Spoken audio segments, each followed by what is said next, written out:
Good evening and welcome to the third episode of the new season of The Aesthetic Show, where we talk about everything aesthetics every week.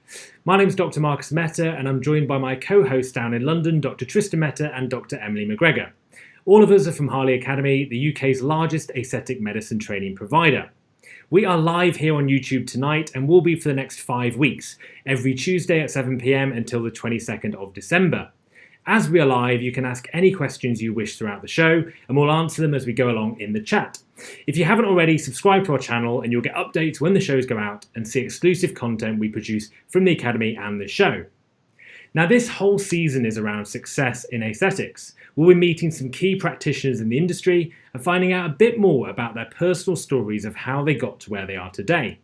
Later tonight, we'll have our special guest, Dr. Sophie Shotter, joining us here on the show to share with us her personal journey, building a hugely successful career as an aesthetics doctor.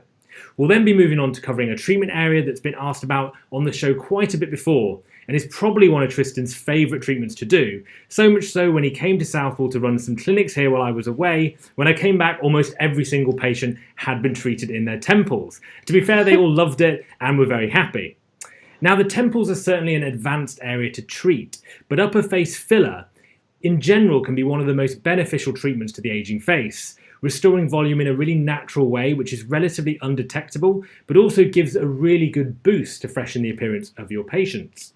So our expert Sophie Shotter will be staying on with us, explaining her take on treating this area and sharing her key things to look out for during treatment alongside tips to get the best results.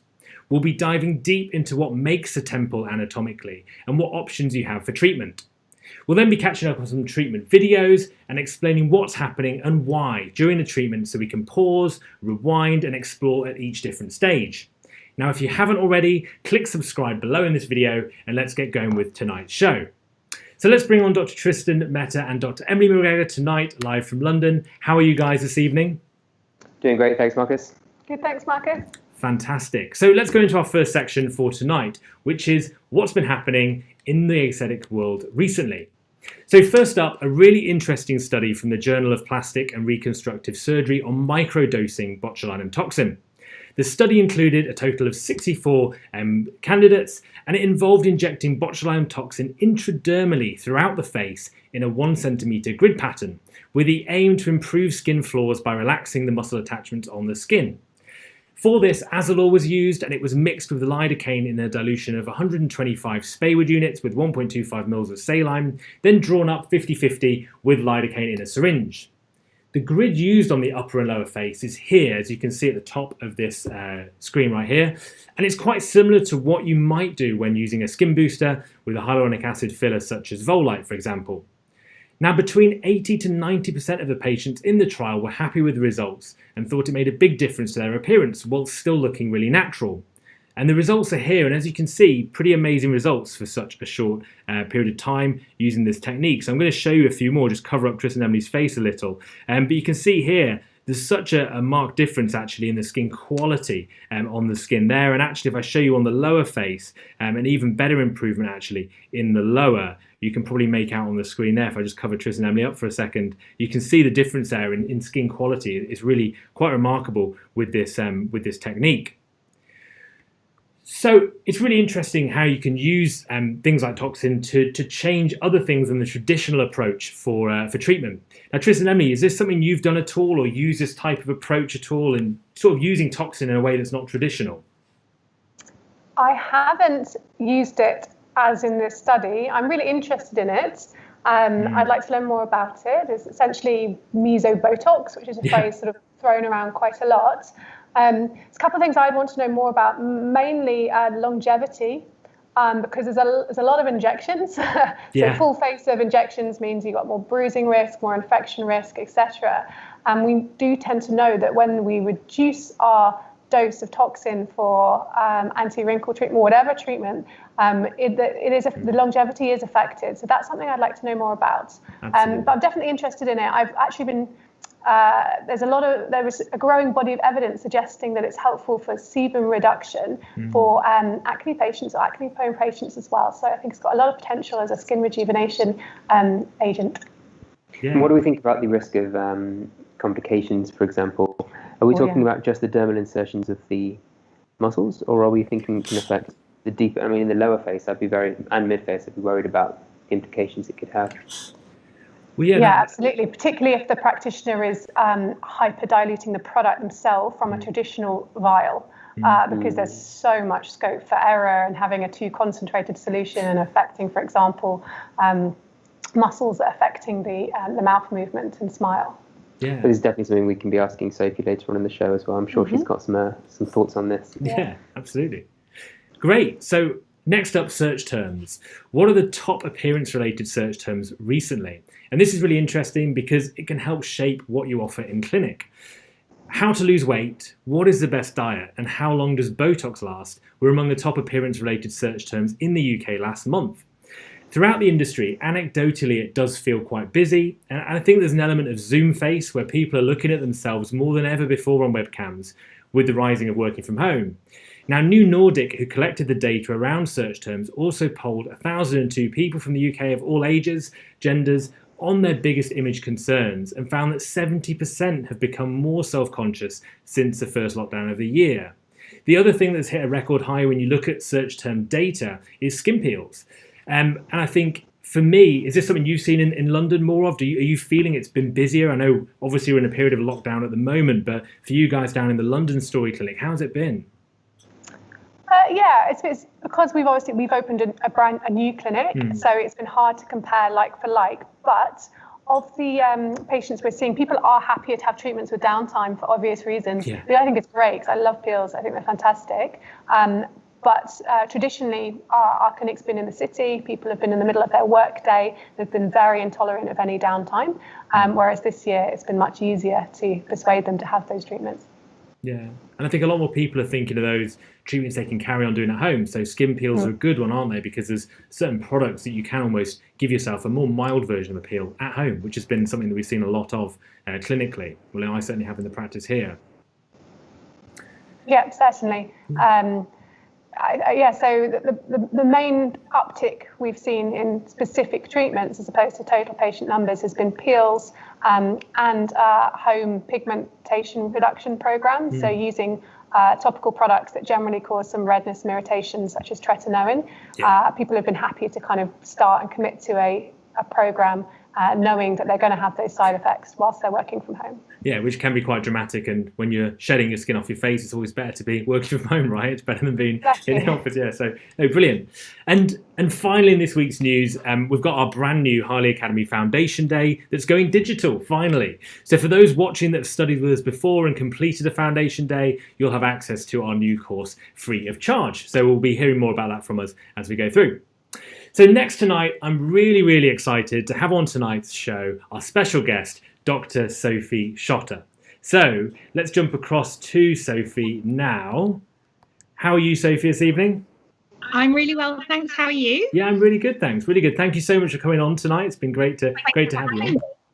Fantastic. So what I'm going to do is, as you know, this whole series is around success and understanding a bit more about your journey. So I'm going to hand over to Tris over in London. He's going to have a chat with you about those things. All right. So Tristan, over to you. Thanks very much, Marcus. Hi, Sophie. Hi, Tristan. Hey, nice to see you. I want to just tell everyone, actually, because I remember very vividly how we first met, which was that we were on a training day with Aesthetic Source, and Sophie was our teacher, and we were learning about skin injectables. And I think, we got on, and the thing that really stood out to me was, first of all, how great of a teacher you were, but secondly, how you inject. And that really stood out. And I could tell by the way you were injecting, particularly around the eyes, that you had a lot of injecting experience already. And this was a few years ago. And we wanted you on the show tonight because I think you've got a very particularly interesting career. And I want to touch on your background. And then I think hopefully we can share with some of our viewers your top tips for how to actually build a sustainable and successful career ultimately. So can we hear a bit about your story, please? Well, I was an NHS doctor. I trained in anaesthetics and ICU medicine, and I loved my job. It wasn't that I didn't enjoy what I did, but I was the one with no kids on the rota. I was the one whenever a shift needed covering. Sophie, you'll do this, you'll do that. And I'd been interested in injectables for a while, but I just kind of thought, I'm going to go on a training course and I'm going to set up a sideline business. That means I have to say no, because I've got a responsibility. I've got my own patients that I'm going to have to see. And I just fell in love with it from the first course onwards. And those first sort of 18 months or so, I dedicated every penny I made through aesthetics back into further training and development. And at that time, the sort of training you guys offer didn't exist. There wasn't mentorship. So I spent a lot of money on one-to-one bespoke training courses, expanding my skill set, getting a sort of supervision that just wasn't available then, not easily. And then in 2014, I left the NHS. I realised I could only do one of these things to the standard that I wanted to. I am a perfectionist. I want to do everything to the best of my ability, and I couldn't do both. And to be honest, at that point, it was a pretty easy choice. I'd fallen in love with this. So I set up Illuminate Skin Clinic in Kent, and about 6 months later took on my first staff member. We've moved prime assistants, but we're still in the same area. There's a team of 9 now. And I also work in London. So the London side of it, I've been doing maybe 4 or 5 years. I don't have my own clinic there. And yeah, it's a lovely balance. I love it. Fantastic. And so one of the things we talk a lot about, Sophie, is the idea that what I strongly believe is that the majority of practitioners in the UK are working primarily as a technician, and they're treating patients that come in, and maybe they'll be doing a certain kind of treatment back to back. And the tipping point that I see is that when we start to consult our patients properly and we can actually impart our expertise properly, we actually change that entire dynamic so that we're working as specialists. And it's very clear to me that from the variety of treatments that you offer, ranging from skin interventions to devices to injectables, that you can provide that full bandwidth of what aesthetics can offer. And I want to know, did you at some point in your career feel like you were ever practicing at the superficial level, and then did it move more deeply, or did you go into the deep end and build from that direction? I guess in some ways a little bit of both. So to begin with, my main practice was injectables and skin, and from the very beginning I invested in cool sculpting, which was a big spend for a startup. And with hindsight, I wouldn't do the same thing again, although I have made it work. So I saw the fact that obviously it doesn't all stop at the neck, and that people want other things, and that we're looking at someone as a whole. And I also invested in Thermavane. I bought a Visia. So I made some big investments at the beginning that let me do things in more depth than just offering top line injectables. But then along the way, I guess, my practice expanded and changed in many directions. So I saw so many of my patients were coming to me around difficult times in their life, often sort of postpartum or perimenopausally, and they were feeling really rubbish about themselves for various reasons. And they were coming to me in the hope that fixing this was going to help how they were feeling. And so that led me down to training in bioidentical hormones, because I really wanted to be able to help people on every level rather than just on one. And so how I practice, how my clinic practices has changed a lot. And what gave you the courage or the confidence to invest in those kinds of devices early on? I'm sure a lot of people watching are literally about to embark on this journey. They're focused primarily on injectables, I imagine, right now, and they're thinking, do I even need to think about devices? Do I need to think about getting my own sites? Maybe the landscape has changed since you started. What are your thoughts? I would say my decisions were naive. So I've always been, if I invest in something, it's always going to be the best. It's going to be the best scientifically. That often comes with a heavy price tag. Now, I'd seen cool sculpting at a conference. I thought it looked great. I knew that was a device I really wanted, but what I didn't have to back it up yet was the database and the marketing know-how. I was a doctor, not a businesswoman. And if I were to do it again, I would build my business on injectables and skin. So I would high quality injectables. So that does mean training in. I do think there are some areas where when you're pretty new, it's good to have someone to refer on to, noses, tear troughs. But yeah, I would do it differently. I would maybe have bought the Thermavane, because how many patients do we see when we take their makeup off, they've got thread veins? That's a fairly easy sell, whereas the switch over to a very expensive treatment for patients in cool sculpting is a harder one. Definitely. And the area I think in the last 12 months that I've really seen you excel is with press, and I think that's part of the game is exposure and attracting the right kind of patients. What's your secret sauce? So I have a brilliant brand director who is Emma. She's my friend and looks after the press side of things for me. And I mean, obviously we have a strategy, but Emma's she's a relationship person. So she has brilliant relationships with a lot of journalists. Now, every single journalist I've met through Emma, I really, really like. They're great people. And I'm a relationship person as well. So I then meet them and I build my own relationship with them. So I think all of it does boil down to relationships. None of that comes just overnight. From the time I started working on that to the time where I got significant press coverage, there was a lag. And in that time period, you're thinking, gosh, this is a big investment.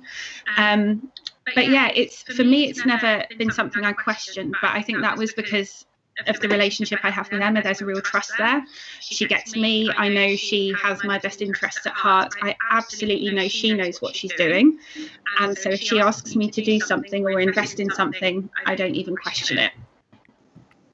Excellent. Sophie, I just wanted to ask you a question about full-time working in aesthetics versus part-time. Similarly to you, once I started aesthetics, I almost immediately stopped my medical work and went full-time, but not everyone can do that or quite has the courage to do that or the life situation to do that. I know the majority of our trainees, for example, who are doing predominantly injectables part-time, either medicine, dentistry, nursing, part-time aesthetic medicine. How would you guide them on knowing when might be the right time to switch, or how can people have a significantly successful career part-time in aesthetics? I think it's really hard to do. I understand, having a secure salary is a safety net. And when you give that up, you do take a risk. I guess I knew that if I needed to supplement my aesthetics income, I could locum. And I had the connections to do that. So I always knew I had a backup. And I also left a door open. So I tried to take a sabbatical rather than an UP, an out of programme year, and that was actually denied. But I was told that if I wanted to come back after a year, yes, I'd have to interview, but the door was open for me to go back where I left off. So it gave me that chance to kind of dip my toe and know that it wasn't I had a way back if I wanted to take it. I think for everyone it's different. We all have different levels of risk tolerance as well. I would say mine's kind of moderate. I will take risks, but they'll be measured risks. So I didn't do it straight up. I had a database when I left. And it wasn't huge, but it was there. And I picked an area that was really good. I did my research. I was really prepared. But it has to be when's right for that individual. I think to do two careers to the best of your ability can be really, really hard because of the level of education, the time investment we need to put into doing something expertly. It can be very hard to do two things brilliantly. Yeah, absolutely. I completely agree with you. It's quite a hard sort of pill or hard truth to swallow when you're a trainee in starting on your journey in aesthetics. But I tend to say the same sort of thing. So by all means, be part-time when you're building up and doing your research, but don't sort of expect the glowing, hugely successful, hugely lucrative career without kind of making it your focus, your main job. I guess as medical professionals, we are very lucky to be able to locum or to go back to work. I think I was never aware of that when I was a hospital doctor, but now working with lots of non-medical professionals and highly within any business environment, the concept of not having a job for a period of time is a very real thing, which medical professionals don't really tend to have that fear. So we are lucky in that regard. Absolutely, yeah. Okay, Sophie, final question for me. What's your top tip to anyone who has just started their career in aesthetics? Seize every opportunity you can with open arms, be that a conference, be that a webinar, be that a chance to go and spend an afternoon with someone experienced in a clinic. And I know these things can be hard to come by, but literally just say yes to everything. Go and expose yourself to different people. Different people work differently, and you'll find your own path. But just don't be afraid. Don't go on that one day, on that one training course, and then go, oh God, I can't do this. That's where you've got to be brave. You've got to go out, do more, expose yourself, take the opportunities, and find your confidence. And when you do it, really rewarding. Awesome. Thank you, Sophie. Thank you.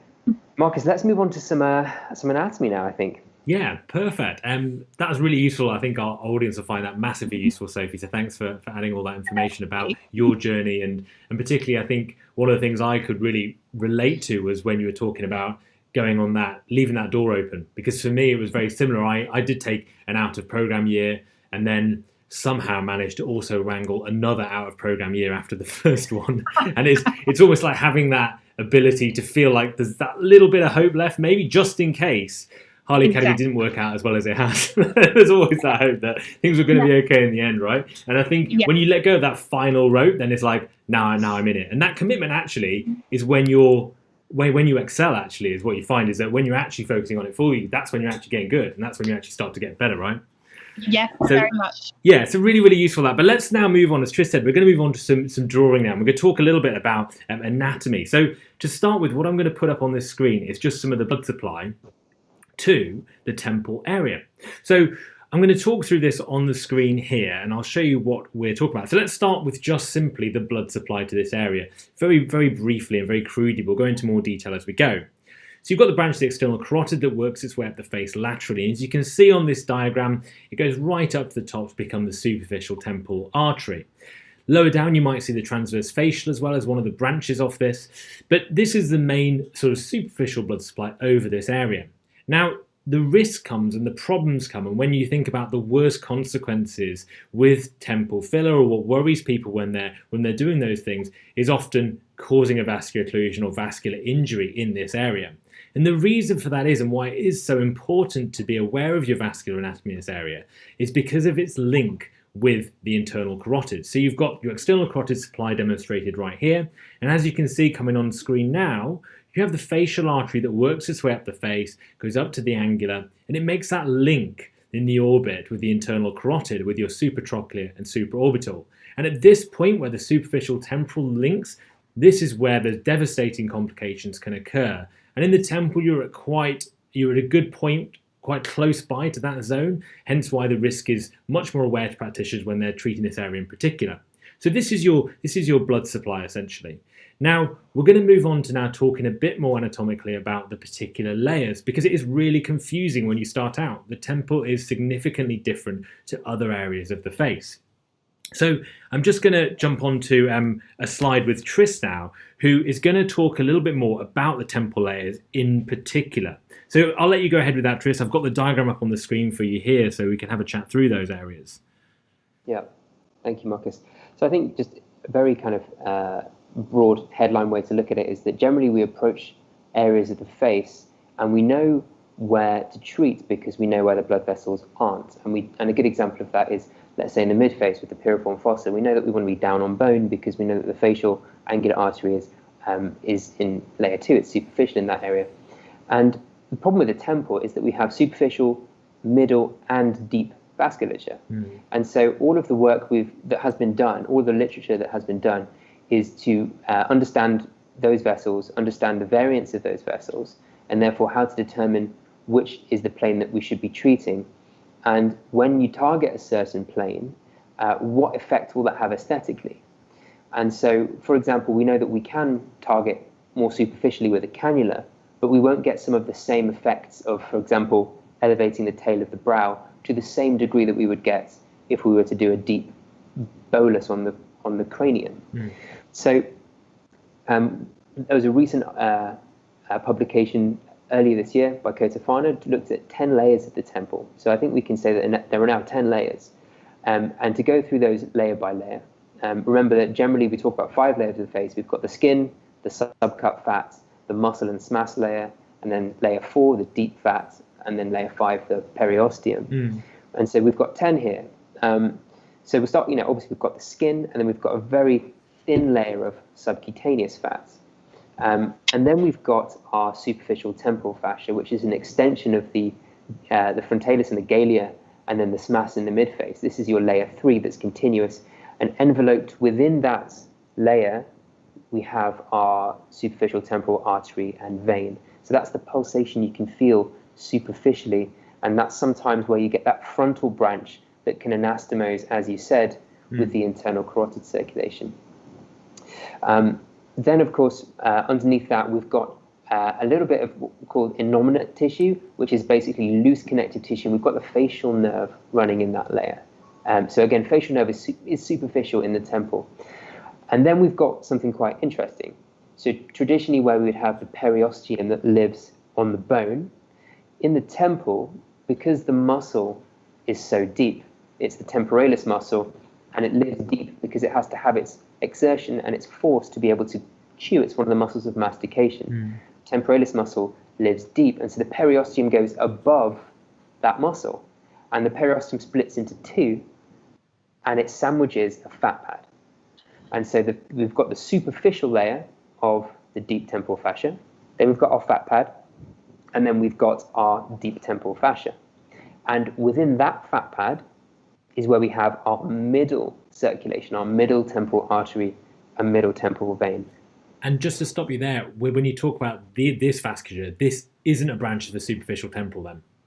No, it is. The middle temporal artery and vein are branches of the superficial temporal, as well as the superficial temporal, of course. They're all part of the branches of the superficial temporal artery. But it's so just underneath that deep temporal fascia, we have a deep fat pad. And that deep fat pad is then continuous with the buccal fat, which means that sometimes temporal filler can create migration of product if it's overfilled in the cheek, in the buccal fat. But as you said, Marcus, we then have our deep arteries, our anterior and posterior deep temporal arteries, and those are branches of the maxillary artery, which is the same artery that supplies the blood to the infraorbital foramen, ventral foramen, deep temporal circulation. And occlusions there can cause horrific, palatine necrosis, and you can get necrosis of the palate, for example. And that's all living in the same depth as the bone, as the muscle, and then we have the bone. So this is to conceive that in your head is it's complex. The hierarchy of layers is complex. The vessels are complex, and we have simplifications of how we treat things because simplifications are often needed when things are so complex. And there's actually 3 really good ways we can talk about in terms of layers to treat the temple. But the most often quoted one with a needle is the gunshot technique, which is 1 across, 1 down in the upper medial temple. And then we also have a cannula approach in the superficial layer. And it'd be great to just discuss with you, Emily, with Sophie, about those different techniques and how they affect rejuvenation in the periorbital area as well.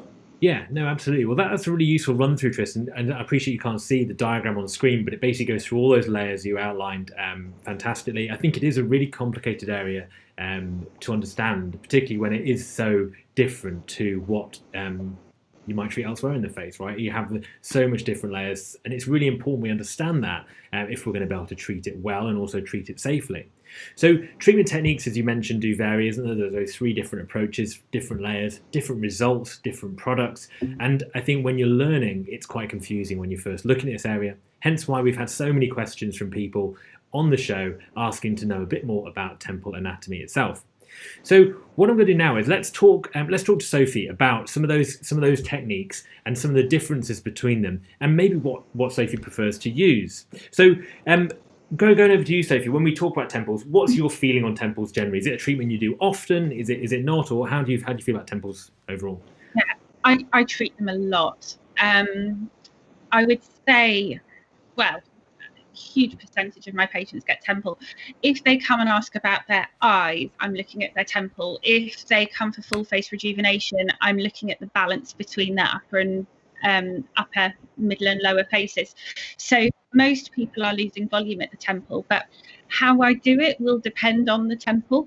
And I do actually use both techniques. Sometimes I layer the two techniques depending on exactly what the degree of deficit as well.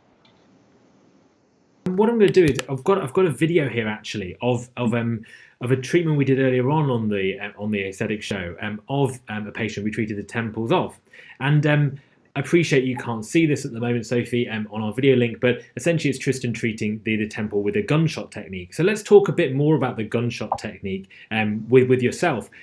So when you're doing the gunshot technique, how do you know that you're safe based on all that really complicated anatomy we just spoke about? I think the one up, one down technique that Tristan described, which was originally an Arthur Swift, I think, is a really, really safe way of doing things. You also know that being high in the temporal fossa, you're going to have less chance of the product migrating into the cheek, which can happen. It's important, I find, to do a really long aspiration in the temple when you're doing a gunshot technique. It's really important. Hold your needle very still, anchor yourself, and I like to do an 8-second aspiration in the temple. Okay. I've personally never had a positive aspirate there, but I have many colleagues who have, and some of them after a long period of time of aspirating. Okay. So it's something I'm very cautious of. And then a slow injection. The other thing I find is many of your patients after doing this technique will have jaw aching the next day.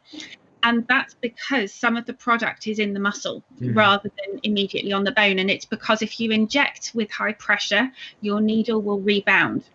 And so some of the product will lie slightly more superficially than you intend it to. So if you can inject slower and really try and make sure your needle is staying on bone, then you'll minimize the risk of that to your patient. Yeah, no, brilliant. And so when you're talking about the injecting itself, are you using an unprimed needle, or are you using a prime needle with fill, or does it matter? Are you bothered about that?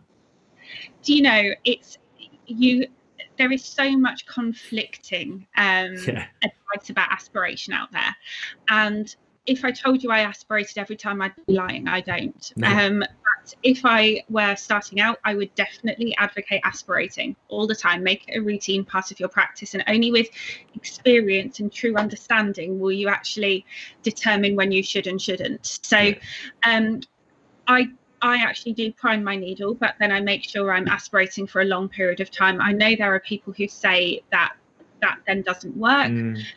My experience has been that I have had positive aspirates through a prime needle, not in the temple, but in other areas. So yeah, it's very confusing, isn't it? And like I say, I think, as you say, best practice really is when you're starting out, particularly aspirate everywhere, because if anything, it teaches you good needle control and the ability to stay still, because often when you're beginning, when you aspirate, you're sort of flying around in the tissues and then landing again when you've finished, right? So being able to actually have that control is really, really important. So that's really interesting to hear about, the way that you approach the gunshot technique and some of those areas. When we talk about the cannula technique then, because I think cannulas are definitely something that's been more popular recently in the temples. So Emily, when you treat temples with a cannula, what's your choice for using that technique over let's say another, like a bolus?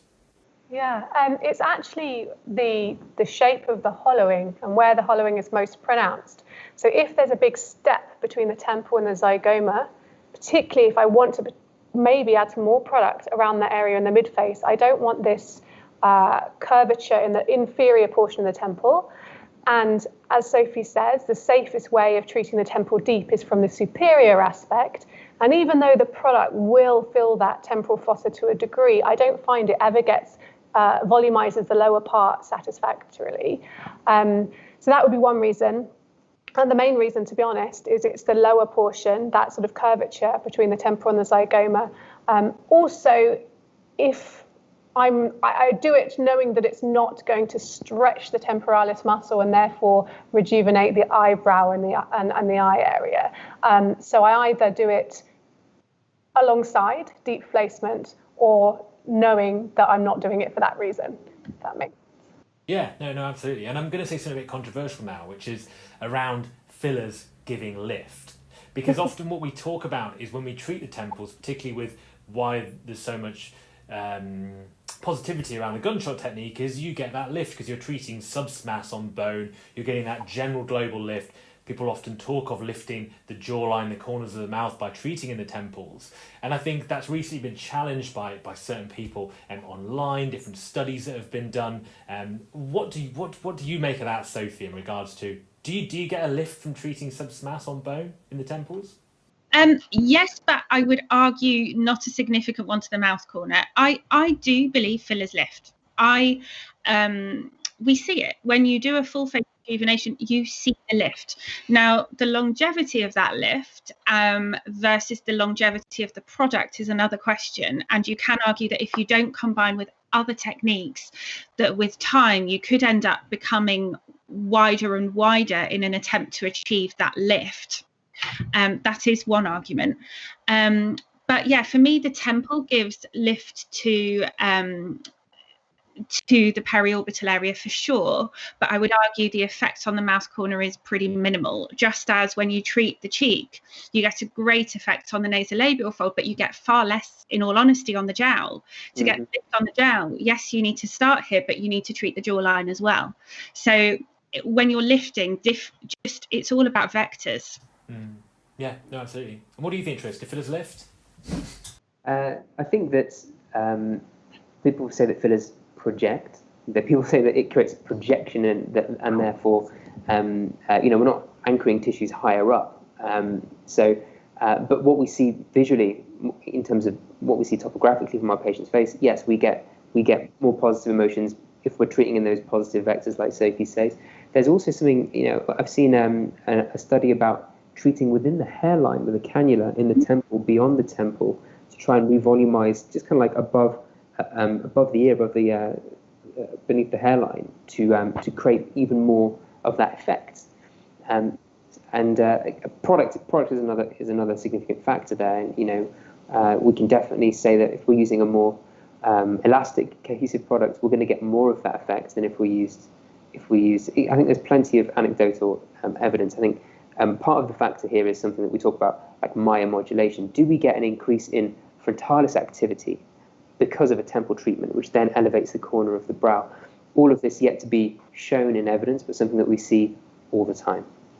Yeah, no, and certainly on the show when we've seen clips before where you've treated temples, you can definitely see that difference in the eye, can't you? Particularly around, like Sophie mentioned, the periorbital area, you really do get a good lift from. So yeah, no, you were going to say something, Sophie, I think. Oh no, just the same thing as Tristan about the treating more posteriorly. Again, it's not something I routinely do because, again, you're talking about potentially quite large amounts of product that patients may see more value in using elsewhere. But it is something that in principle makes sense because the volume loss doesn't just happen in the face. No, absolutely. And one thing I think would be good to talk about, Marcus, is potential imaging of the temple. I think when we're talking about maybe the use of like ultrasound, Doppler, to look at where the vessels live, temples is a prime example of where that might be actually really reassuring. Do you have any thoughts on that, Sophie? Yeah, I mean, I'm a big fan of using ultrasound. I used it a lot in my anaesthetic days, and I do use it in my aesthetic practice as well. I mean, the old adage for me was always, if you can't feel the pulse in the temple, then you shouldn't be treating. So using a technique like ultrasound will allow you to identify the vessels beforehand and therefore increase safety. And do you do that routinely then, Sophie? Do you ultrasound? Not everyone. It would be, I use it where I have a concern or I need to, or in complications management or as a teaching tool. Yeah, it's interesting. I think, for me, I know you guys treat temples a lot. You can. Go on, sorry, Sophie, I think I spoke over you. No, you go for it. I was just saying, for me, I think that there's definitely that fear factor around temples. So I treat temples, but I generally use a cannula for most of my treatments, and mainly based on some research I've read about Doppler studies and the deep temporal artery lying in different places in the temples that can make me feel quite worried about treating it in general. But then I think it's really interesting when you think about this idea of lift, because, you know, revolumizing an area, you know, if you can do that superficially or deep, does it really matter if there's an argument that there's no lift generated? The gunshot technique is a great argument for if you're generating lift and tension. It's a no-brainer really, isn't it? But in a sense, if you're not, then using a cannula could almost replace that. But it's very difficult, and anecdotally, as you say, when we treat patients with the gunshot technique, there is a lift in some elements of the face, definitely.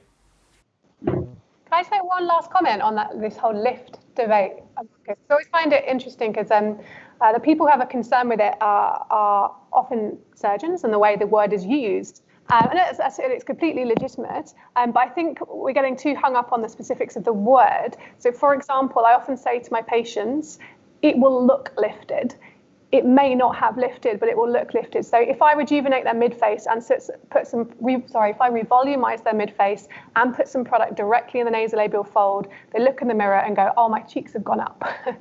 Their cheeks may not anatomically have gone up, particularly the muscle layer, but they look lifted. And ultimately, that's the outcome we want: patient satisfaction, aesthetic results. So that's why I'm not overly concerned about whether they do actually lift or not, as long as they give the outcome that our patients want. I do think they lift to a degree, but as Sophie says, a small degree, and the longevity is questionable. But in terms of using the word, I just think we need to be careful about who we're talking to and what we really mean by that terminology. I think you're right. It is generally surgeons.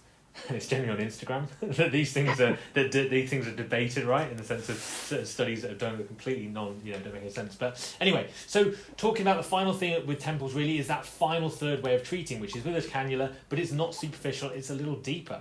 And that technique is something that I think is a bit newer. It's probably been evolving in a newer way. But Tristan, talk us through that when you talk about temple treatments with a cannula in that other plane.